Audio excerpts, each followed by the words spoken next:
جبل إيفرست أعلى نقطة على وجه الأرض، وكمان طويلة حلم بيبدأ بحماسة وينتهي أوقات كتير بالموت المتجمد.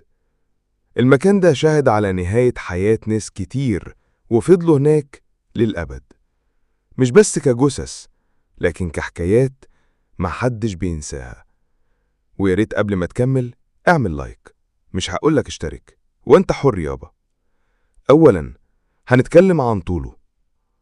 زمان أول محاولة لقياس الجبل كانت سنة 1856، أيام ما كانت الهند لسه تحت الاحتلال البريطاني، وساعتها قالوا إنه طوله 8840 متر. بس في 1955 الهند عملت قياس أدق وقالت 8848 متر. وفي سنة 1999 الأمريكان قاسوه باستخدام GPS وقالوا لأ، ده 8850 متر. وأول حالات الوفاة هي 1. جرين بوتس، الحذاء الأخضر، 1996. واحدة من أشهر الجثث اللي موجودة على الجبل هي جثة متسلق هندي اسمه تسوانج بالجيار.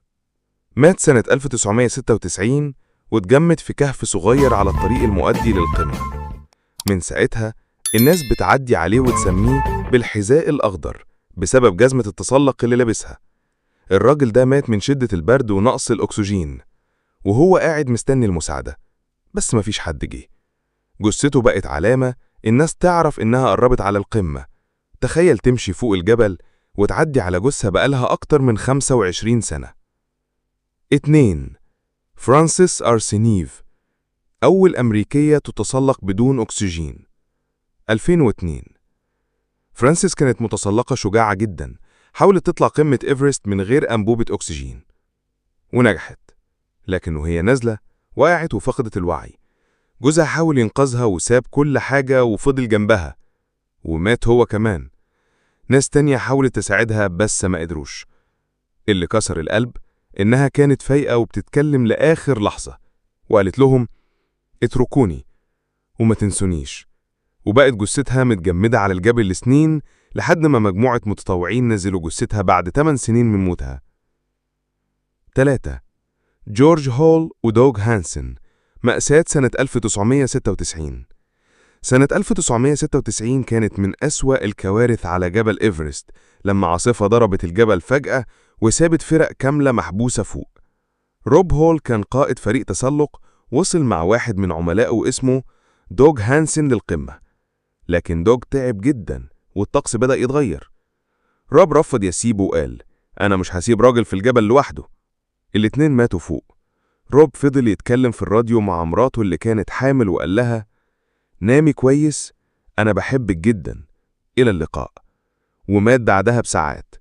واسمه بقى رمز للشجاعة لكن برضو درس إن الإنسانية أوقات بتكلف حياتك. 4.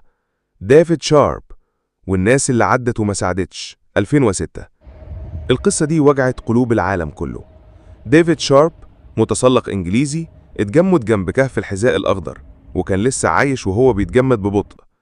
عدد كبير من المتسلقين عدوا عليه وشافوه وما ساعدوش. ليه؟ لأنهم كانوا خايفين على نفسهم. الجبل هناك بيحطك قدام سؤال قاتل، تنقذ إنسان ولا تنقذ نفسك؟ 5. جورج مالوري، وأول محاولة سنة 1924. قبل ما أي حد يعرف يوصل لقمة إيفرست كان في متسلق اسمه جورج مالوري. قالوا له ليه عايز تطلع الجبل؟ قال ببساطة لأنه هناك. مالوري حاول يطلع القمة سنة 1924 ومرجعش. جثته اتلاقت سنة 1999 متجمدة ومحفوظة في التلج كأنها ماتت من يومين.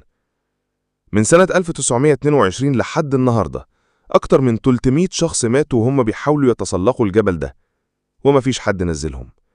الناس دي راحت الجبل بدافع المغامرة أو الشهرة أو حتى عشان يثبتوا نفسهم، بس رجعوا جزء من الجبل نفسه. كل واحد منهم ليه قصة، وكل جثة فوق بتفكرنا إن الحلم الكبير ممكن يكون غالي جدا. لو عجبك الفيديو ما تنساش تعمل لايك وسبسكرايب، وقول لنا في الكومنتات هل ممكن تخاطر بحياتك عشان توصل لحلم زي ده، ولا تفضل عايش وتحلم من بعيد؟